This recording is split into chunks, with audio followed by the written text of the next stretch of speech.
It is great pleasure to welcome all of you to the Korea Peninsula Forum 2022, co-hosted by the Korean Consul General of the Republic of Korea and the Center for Korean Studies of the University of Washington.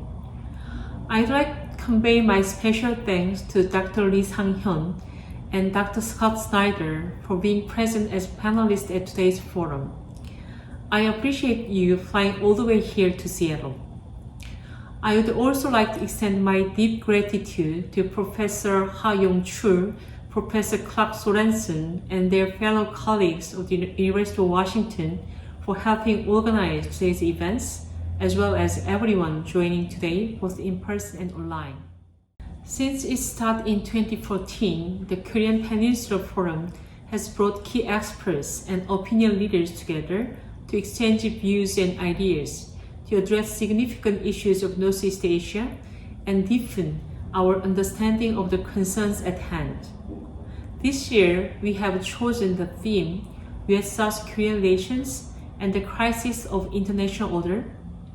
This meeting is very timely as we are witnessing a range of emerging challenges for the current international order.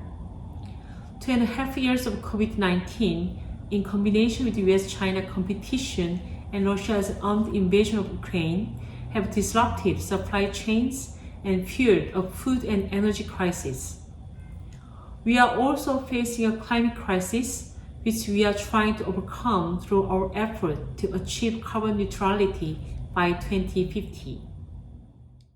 Now, the most urgent security challenge our alliance faces is the North Korean nuclear and missile threat. Recently, North Korea launched ballistic missiles even into the vicinity of South Korean waters, including more than 20 times the missile launches only this year. North Korea is almost ready to conduct a 7th nuclear test. Moreover, Pyongyang recently adopted a new law that significantly lowered the threshold for nuclear use. Though we are living in such a turbulent time, we must also be sure to bear in mind that alliance between Korea and the US was forged from blood and fire in 1953 in the midst of the Korean War, and it has been maintained for about 70 years. Our bilateral relations were enhanced tremendously when we signed the Free Trade Agreement, Cruise FTA, in 2007.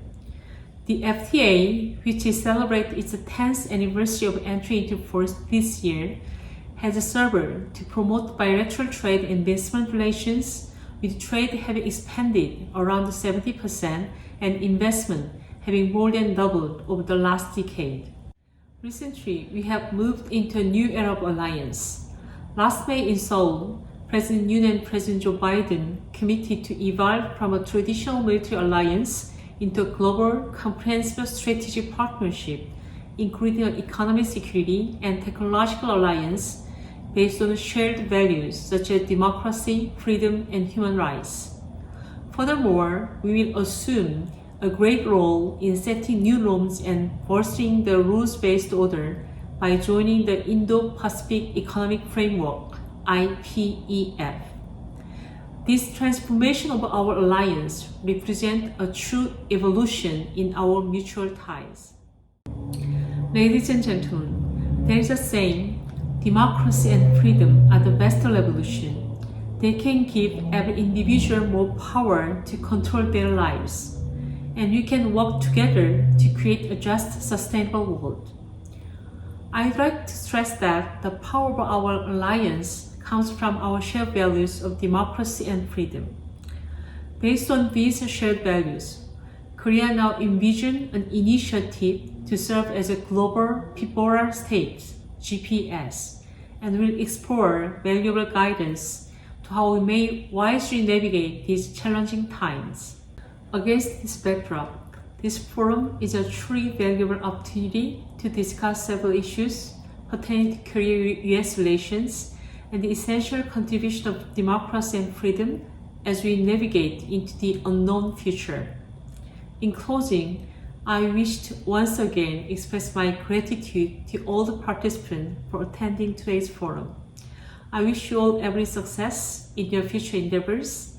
Thank you very much. 감사합니다.